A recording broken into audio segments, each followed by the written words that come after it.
پھر اس کے بعد ایک سوال شاید یہ ہے، کیا دعا پڑھ کر دم کیا ہوا پانی پینا صحیح ہے یا غلط؟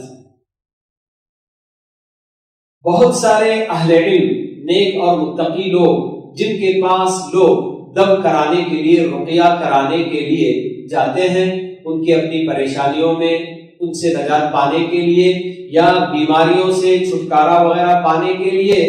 آدمی اگر خود ہی دعائیں پڑھتا ہے اور اپنے آپ پر پھونک مار لیتا ہے، یہ بہت اچھی بات ہے۔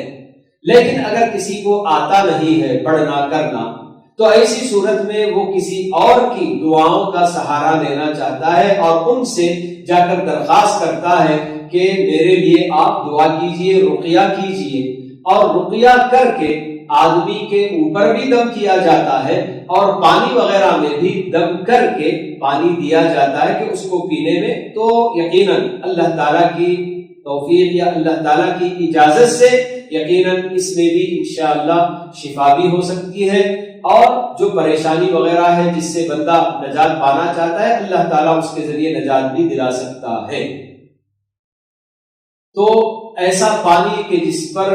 کچھ دعائیں، خاص کر قرآن کی اور پیارے نبی صلی اللہ علیہ وسلم کی حدیثوں کی جو دعائیں ہیں ان کو پڑھ کر دم کیا گیا ہو، تو ایسا پانی پینا بالکل درست ہے، کوئی حرج کی بات نہیں ہے۔ تو جس آدمی کو بھی کوئی تکلیف ہوتی ہے تو اس پر پڑھ کر دم کرنا، یہ اللہ کے نبی صلی اللہ علیہ وسلم کی حدیثوں میں اس کا ثبوت ہم کو ملتا ہے کہ پیارے نبی صلی اللہ علیہ وسلم کے زمانے میں صحابہ کا ایک گروہ ایک مقام میں جا کر پڑاؤ کرنا چاہا، اور وہاں کے لوگوں سے انہوں نے ضیافت مانگی کہ بھئی ہم لوگ مسافر ہیں، کھانے پینے کے لیے آپ کی بستی میں آپ آئے ہیں، کچھ ہے تو آپ لوگ دے دیجئے۔ مگر ان لوگوں نے ضیافت کرنے سے انکار کر دیا، میزبانی کرنے سے انکار کر دیا۔ پھر اللہ کا کرنا ایسا ہوا کہ اس قبیلے کے سردار کو سانپ نے یا بچھو نے ڈس لیا اور وہ بندہ بے حس و حرکت پڑا رہ گیا۔ ان لوگوں نے اپنی طرف سے بہت کوشش کی کہ کسی طرح سے اس کا علاج ہو جائے اور ہمارا اپنا سردار بالکل جو ہے پھر سے اٹھ کھڑا ہو، لیکن ان کی ساری کوششیں بیکار ہو گئی۔ تو کسی نے مشورہ دیا کہ بھائی وہ قافلہ جو آیا ہوا ہے ہمارے ہی بالکل قریے کے آس پاس اس نے پڑاؤ کیا ہے، چلو وہاں چل کر پوچھتے ہیں کہ کیا کسی کو رقیہ کرنا آتا ہے، یعنی کہ دم کرنا، کوئی اگر دم کر سکتا ہے اس میں تو اس سے جو ہے کیا ہے دم کروائیں گے۔ تو لوگ آ کر درخواست کرتے ہیں مسلمانوں سے کہ ہمارے قبیلے کے سردار کا یہ حال ہے اور وہ بے حس و حرکت پڑا ہوا ہے، کیا آپ میں سے کوئی رقیہ کر سکتا ہے، یعنی کہ دم کر کے ہمارے اپنے قبیلے کے سردار کا علاج کرا سکتا ہے؟ تو ایک صحابی کہتے ہیں کہ ہاں میں کر سکتا ہوں، لیکن ایک شرط یہ ہے کہ آپ لوگ اس پر ہم کو انعام دینا ہوگا، کیونکہ ہم نے آپ لوگوں سے میزبانی کا مطالبہ کیا، ہم لوگ مسافر ہیں، میزبانی کر دو، تو آپ لوگوں نے منع کر دیا، انکار کر دیا، تو اب میں مفت میں رقیہ نہیں کروں گا بلکہ اس کا انعام بھی میں لوں گا۔ اور اس کے بعد انعام طے کر کے کچھ بکریاں اس پر انعام طے کر کے وہ صحابی جاتے ہیں اور وہاں پہنچ کر صرف سورہ فاتحہ 3 مرتبہ پڑھ کر اس بندے پر پھونک مارتے ہیں،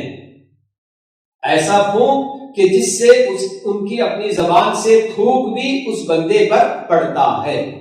تو حدیث کے الفاظ ایسے ہیں کہ جیسے ہی یہ رقیہ یعنی کہ سورہ فاتحہ 3 مرتبہ پڑھ کر اس پر پھونک مارا گیا تو وہ بندہ بالکل ایسے اٹھ کھڑا ہوا جیسے کہ وہ رسیوں میں بندھنوں میں جکڑا ہوا تھا اور بندھنوں سے اس کو آزاد کر دیا گیا، ایسے بالکل وہ کھڑا ہو گیا۔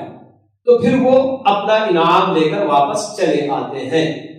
اور اس کے بعد یہ مسئلہ یہ آتا ہے، صحابہ چونکہ دور تھے، باہر تھے، اور ان کو نہیں معلوم تھا کہ آخر یہ جو ہم نے کام کیا ہے یہ صحیح ہے کہ غلط ہے۔ کچھ صحابہ تو یہ کہتے ہیں کہ ہاں بھائی چلو ماشاءاللہ سے یہ چیزیں ہم کو نصیب ہو گئی، بکریاں، چلو جتنے بھی لوگ ہیں آپس میں تقسیم کر لیں گے۔ تو پھر کسی صحابی کا یہ مشورہ ہوتا ہے کہ پتہ نہیں ہم نے جو کام کیا صحیح ہے کہ غلط ہے نہیں معلوم، تو چلو اللہ کے نبی صلی اللہ علیہ وسلم کے پاس پہنچ کر اس کے بعد آپ جو بتائیں گے اس کے مطابق ہم فیصلہ کریں گے۔ تو تب اللہ کے نبی صلی اللہ علیہ وسلم کے پاس وہ بکریاں ہانک کر لے کر جاتے ہیں، اور وہاں پہنچ کر اللہ کے نبی صلی اللہ علیہ وسلم سے جب بتاتے ہیں ایسا ایسا ہوا، تو آپ سب سے پہلے ان صحابی سے پوچھتے ہیں جنہوں نے رقیہ کیا تھا سورہ فاتحہ پڑھ کر کہ بھائی تم کو کیا معلوم کہ سورہ فاتحہ رقیہ ہے؟ پھر اس کے بعد آپ بتاتے ہیں کہ آپ لوگ جو قرآن پڑھ کر آپ لوگوں نے جو معاوضہ لیا ہے تو یہ بالکل صحیح ہے۔ کتنے ایسے لوگ ہوتے ہیں جو الٹی سیدھی باتیں پڑھ کر معاوضہ لیتے ہیں، یعنی کہ شرکیہ باتیں یا پھر ایسی تلسماتی کلمات کے جن کا معنی مفہوم کچھ بھی کوئی سمجھ نہیں سکتا، ایسی سب باتیں پڑھ کر بھی عوض لینے والے، اجرت لینے والے ہیں۔ لیکن آپ لوگوں نے اللہ کی کتاب پڑھ کر اجرت لی ہے تو یہ بالکل صحیح ہے، آپ ان کو اطمینان دلاتے ہیں۔ اور مزید ان لوگوں کو اور بھی مطمئن کرنے کے لیے آپ یہ بھی فرماتے ہیں کہ آپ لوگ میرا بھی حصہ اپنے ساتھ لگائیے بول کے آپ بتاتے ہیں۔ تو اس طرح سے ہم کو یہ بات معلوم ہوتی ہے کہ دعا وغیرہ پڑھ کر دم کیا ہوا پانی پینا بالکل صحیح ہے، کوئی غلط نہیں ہے۔